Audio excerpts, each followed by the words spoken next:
Hello दोस्तों, मैं गौरव कुमार आप लोगों का आपके अपने चैनल एनिमेटेड स्टडी क्लास में स्वागत करता हूं।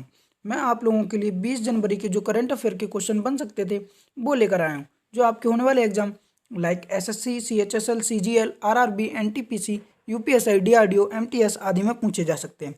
वीडियो शुरू करने से पहले मेरी आप लोगों से रिक्वेस्ट रहेगी, वीडियो को लाइक व शेयर करें और चैनल को सब्सक्राइब करें, साथ ही बेल आइकन को प्रेस करें। मैंने इस वीडियो की पीडीएफ का लिंक नीचे डिस्क्रिप्शन में दे दिया है, आप वहाँ से इसकी पीडीएफ डाउनलोड कर लें। अगर आप मेरे टेलीग्राम ग्रुप से जुड़ना चाहते हैं तो मैंने टेलीग्राम ग्रुप का लिंक नीचे डिस्क्रिप्शन में दे दिया है, आप वहाँ से मेरे टेलीग्राम ग्रुप में जुड़ सकते हैं। तो चलिए आज का पहला क्वेश्चन देखते हैं। हाल ही में केंद्र सरकार ने किस महापुरुष की जयंती को पराक्रम दिवस के रूप में मनाने की घोषणा की है?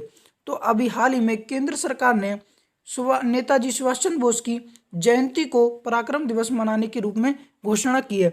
आप लोगों को पता होगा कि अभी 23 जनवरी को नेताजी सुभाष चंद्र बोस की जयंती मनाई जाएगी। तो यह इस वर्ष जो मनाई जाएगी वो 125वीं जयंती होगी, क्योंकि नेताजी सुभाष चंद्र बोस का जन्म 23 जनवरी 1897 को उड़ीसा में हुआ था। उड़ीसा के कटक में हुआ था। कहाँ पर? उड़ीसा के कटक में 23 जनवरी 1897 को इनका जन्म दिवस हुआ था, यानी जन्म हुआ था। तो उन्हीं की याद में तो हर वर्ष अब इसे पराक्रम दिवस के रूप में मनाने की घोषणा की जा रही है केंद्र सरकार के द्वारा। जो इस वर्ष जयंती मनाई जाएगी वो 125वीं जयंती मनाई जाएगी। कौन सी? 125वीं। और जो पराक्रम दिवस मनाया जाएगा या किस मंत्रालय के द्वारा मनाया जाएगा? तो इस बार जो मंत्रालय के द्वारा मनाया जाएगा पराक्रम दिवस, वह संस्कृति मंत्रालय के द्वारा मनाया जाएगा। ठीक है, उम्मीद है आप लोग अच्छे से क्वेश्चन समझ पाए होंगे। मैंने आप लोगों के लिए कल एक और क्वेश्चन इन्हीं से जुड़ा हुआ कराया था कि इनकी जो जयंती मनाई जाएगी उसकी प्रारूप को मनाने के लिए एक समिति गठित की गई है, जिसकी अध्यक्षता स्वयं हमारे प्रधानमंत्री नरेंद्र मोदी जी के द्वारा की जा रही है। यानी कि जो समिति या कमेटी गठित की गई है उसकी अध्यक्षता नरेंद्र मोदी के द्वारा की जाएगी, जिसमें लगभग 85 लोग हैं। कितने? 85 सदस्यों की एक कमेटी बनाई गई है इनकी जयंती मनाने के लिए। ठीक है, उम्मीद है आप लोग अच्छे से क्वेश्चन समझ पा रहे होंगे। चलिए फिर आगे बढ़ते हैं। हाल ही में भारतीय सैन्य दल किस मिसाइल प्रणाली का प्रशिक्षण लेने के लिए रूस रवाना हुआ है? तो अभी हाल ही में अपने भारतीय सैन्य दल S-400 मिसाइल प्रणाली का प्रशिक्षण लेने के लिए रूस रवाना हुआ है। ठीक है, अब रूस में रवाना हुआ है, रूस के में गया है। तो रूस को मैप में देखते हैं। ये वाला जो पार्ट दिख रहा है जिसे मैंने लाइनिंग किया है, यही रूस है। आप लोगों को पता होगा कि भारत सरकार के द्वारा रूस से S-400 मिसाइल प्रणाली यानी कि जो S-400 मिसाइल है वह खरीदी जा रही है, जो लगभग 5 अरब डॉलर में यह डील हुई थी। यानी कि भारत रूस से S-400 मिसाइल खरीदेगा, जो लगभग 5 अरब डॉलर में डील हुई थी। ठीक है, इसके तहत 5 इकाई खरीदने यानी कि 5 S-400 मिसाइलें खरीदी जाएंगी। उम्मीद है आप लोग अच्छे से क्वेश्चन समझ पा रहे होंगे, क्योंकि यह जो S-400 मिसाइल है ये अमेरिका के यानी कि रूस से ली जा रही है, जिसके तहत अमेरिका ने कुछ दिनों पहले यह घोषणा की थी कि जो भी रूस से S-400 मिसाइल खरीदेगा तो उस पर हम जो भी देश खरीदेगा उस पर हम प्रतिबंध लगाएंगे। इसी को देखते हुए कुछ दिनों पहले मैंने आप लोगों को क्वेश्चन कराया था कि अमेरिका ने तुर्की पर S-400 मिसाइल खरीदने के लिए प्रतिबंध लगाया था रूस से, क्योंकि अमेरिका कहता है कि रूस, नॉर्थ कोरिया और ईरान से अगर कोई भी देश व्यापार करता है तो उस पर अमेरिका प्रतिबंध लगाएगा। बट अमेरिका ने इन प्रतिबंध की जो धमकी मिली थी उसे को नज़रअंदाज करते हुए S-400 मिसाइल रूस से खरीदी थी। उम्मीद है आप लोग अच्छे से क्वेश्चन समझ पा रहे होंगे। जो सैन्य दल गया है उसमें लगभग 100 सैनिक गए हैं। कितने? 100 सैनिकों का एक सैन्य दल गया है प्रशिक्षण लेने के लिए। उम्मीद है आप लोग अच्छे से क्वेश्चन समझ पाए होंगे।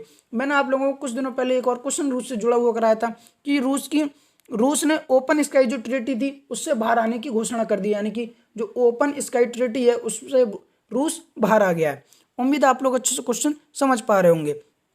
अच्छी जो S-400 मिसाइल है यह जमीन से हवा में मार करने वाली मिसाइल है, यानी सरफेस टू एयर मिसाइल है। ठीक है, रूस की बात करते हैं। रूस की राजधानी क्या है? मॉस्को। और यहाँ की करेंसी क्या है? रूबल। और यहाँ के अभी वर्तमान में राष्ट्रपति कौन है? Vladimir Putin.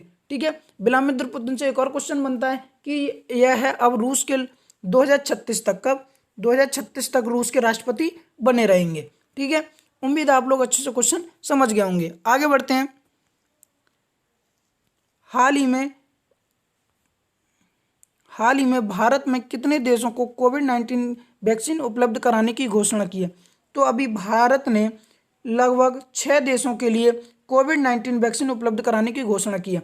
आप लोगों को पता होगा भारत सरकार के द्वारा 2 वैक्सीन को भारत में मंजूरी दे दी गई है। कौन कौन सी है भाई? कोवैक्सीन और कोविशील्ड। इन 2 वैक्सीन को मंजूरी दे दी है। तो अब भारत के जितने भी पड़ोसी देश हैं जैसे भूटान, मालदीव, बांग्लादेश, नेपाल, म्यांमार और सेशेल्स, इन 6 देशों ने भारत से कोविड-19 वैक्सीन यानी कि देने की अनुमति मांगी थी कि वो भारत हमें यह कोविड-19 वैक्सीन दे दे। तो इसी की जो अनुमति मांगी थी वह इन 6 देशों के द्वारा अनुमति मांगी गई थी। तो भारत सरकार ने यह अनुमति दे दी है कि अब वह 6 देशों को कोविड-19 वैक्सीन उपलब्ध कराएगा। मैंने आप लोगों को एक बार फिर से बता दूं वह 6 देश कौन कौन से हैं। तो भूटान, मालदीव, बांग्लादेश, नेपाल, म्यांमार और सेशेल्स, यह 6 देश हैं जहां पर अब भारत कोविड-19 वैक्सीन देगा। उम्मीद है आप लोग अच्छे से क्वेश्चन समझ पाए होंगे। आगे बढ़ते हैं। हाल ही में कोरोना प्रकोप के बावजूद किस देश की अर्थव्यवस्था 2.3% की दर से बढ़ी है? तो अभी हाल ही में कोरोना प्रकोप के बावजूद चीन की अर्थव्यवस्था किसकी? चीन की अर्थव्यवस्था 2.3% की दर से बढ़ी है। ठीक है, अब चीन की बढ़ी है तो चीन को मैप में देखते हैं। ये वाला जो पार्ट दिख रहा है जिसे मैंने लाइनिंग किया है यही चीन है। कौन है? चीन है। ठीक है, चीन की बात कर लेते हैं। चीन की राजधानी क्या है? बीजिंग। और यहाँ के राष्ट्रपति कौन है? Xi Jinping. और यहाँ की करेंसी क्या है? युआन।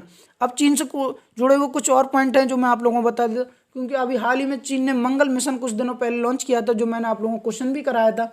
उस मंगल मिशन का नाम क्या दिया गया था? तो तियानवेन फर्स्ट। क्या दिया गया था? मंगल मिशन का नाम क्या दिया गया था? Tianwen first. चंद्र मिशन भी लॉन्च किया था, यानी कि चांद मिशन भी लॉन्च किया था चीन ने। तो चीन, उसका नाम क्या था?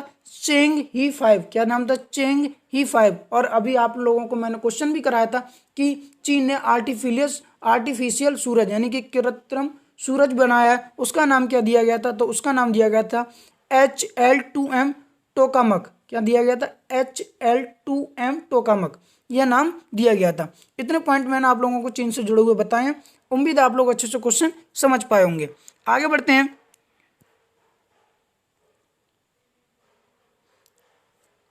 हाल ही में आयुष मंत्रालय का अतिरिक्त प्रभार किसे सौंपा गया है?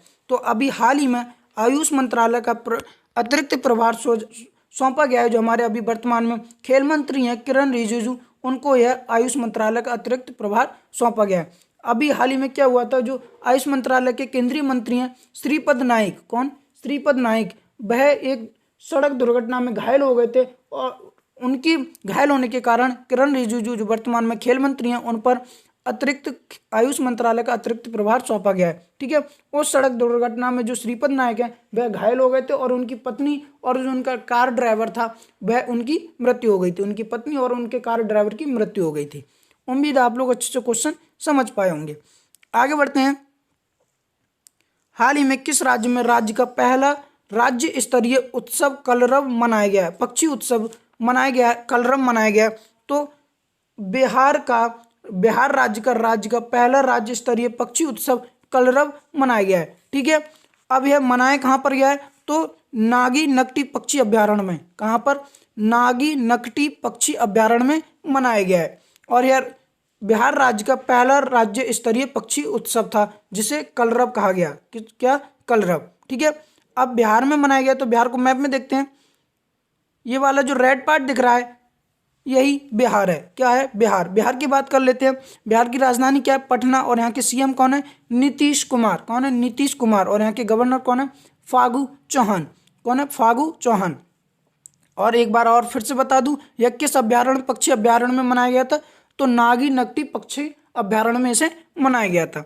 उम्मीद आप लोग अच्छे से क्वेश्चन समझ गए होंगे। आगे बढ़ते हैं।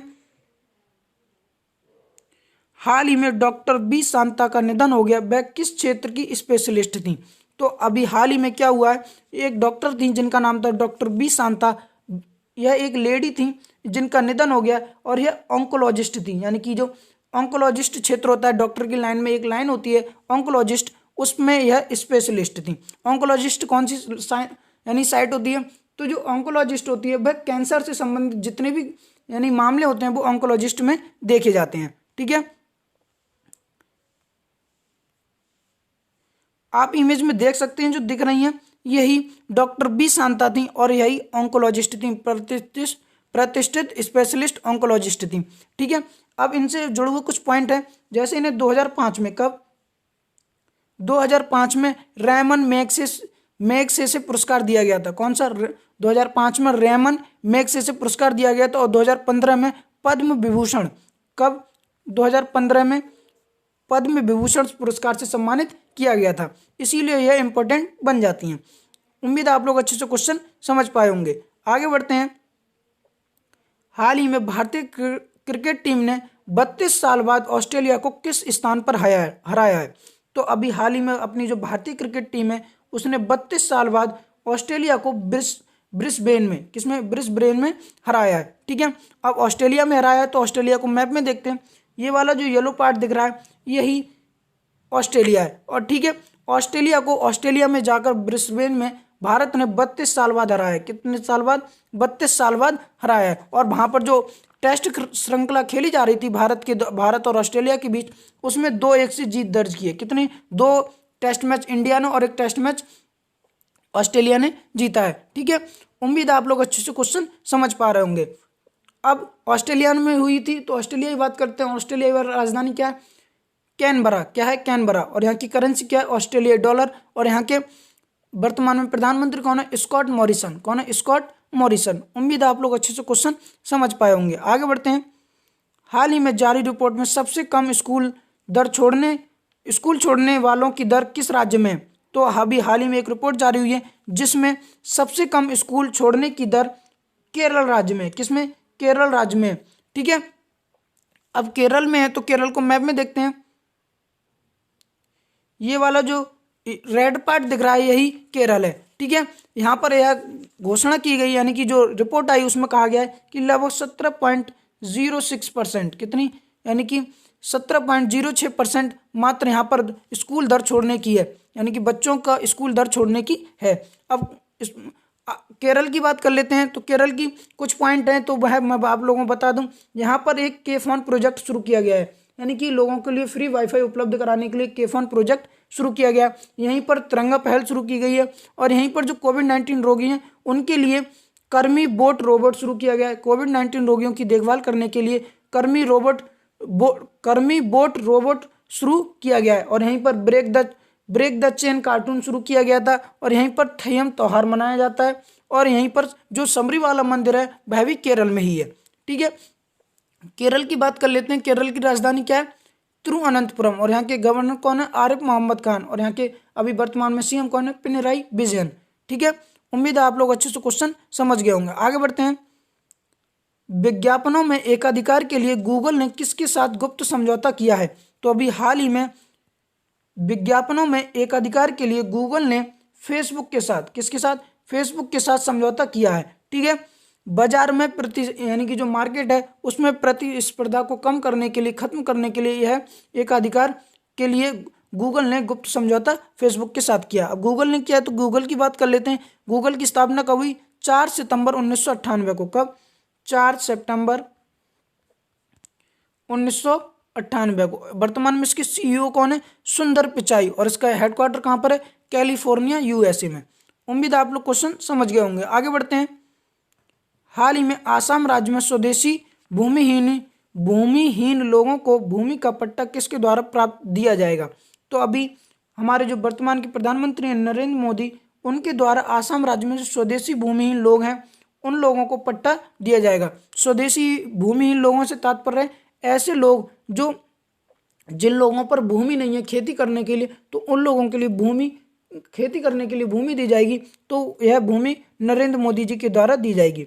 ठीक है, लगभग 1.3 लाख लोगों के लिए, कितने?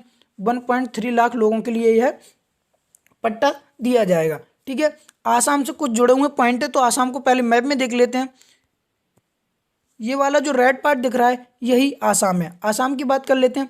आसाम की राजधानी क्या है? दिसपुर। और यहाँ के सीएम कौन है? सर्बानंद सोनोवाल। और यहाँ के गवर्नर कौन है? जगदीश मुखी। अब आसाम से जुड़े हुए कुछ पॉइंट हैं देख लेते हैं। तो अभी कुछ दिनों पहले ही आसाम में ही पर्यटन संजीवनी योजना लॉन्च की गई थी। यहाँ पर ही धनवंतरी योजना लॉन्च की गई थी। और यहाँ पर भारत का एकमात्र ब्रह्मपुत्र मुक्ता क्रूज शुरू किया गया था। क्या? ब्रह्मपुत्र नदी पर ब्रह्मपुत्र मुक्ता क्रूज शुरू किया गया था। और यहाँ पर भारत का एकमात्र गोल्डन वाघ देखा गया था। कौन सा, गोल्डन बाग। और यहाँ की जो हाई कोर्ट है गुवाहाटी हाई कोर्ट, वहाँ पर सुधांशु धूलिया को नियुक्त किया गया है। किसे, सुधांशु धूलिया के लिए। और यहीं पर भ्रमण सारथी योजना भी लागू की गई है आसाम में। उम्मीद है आप लोग इतने पॉइंट अच्छे से समझे होंगे। तो मेरा एक बार आप लोगों से फिर से निवेदन है कि वीडियो को लाइक व शेयर करें और चैनल को सब्सक्राइब करें, साथ ही बेल आइकन को प्रेस करें। Thank you.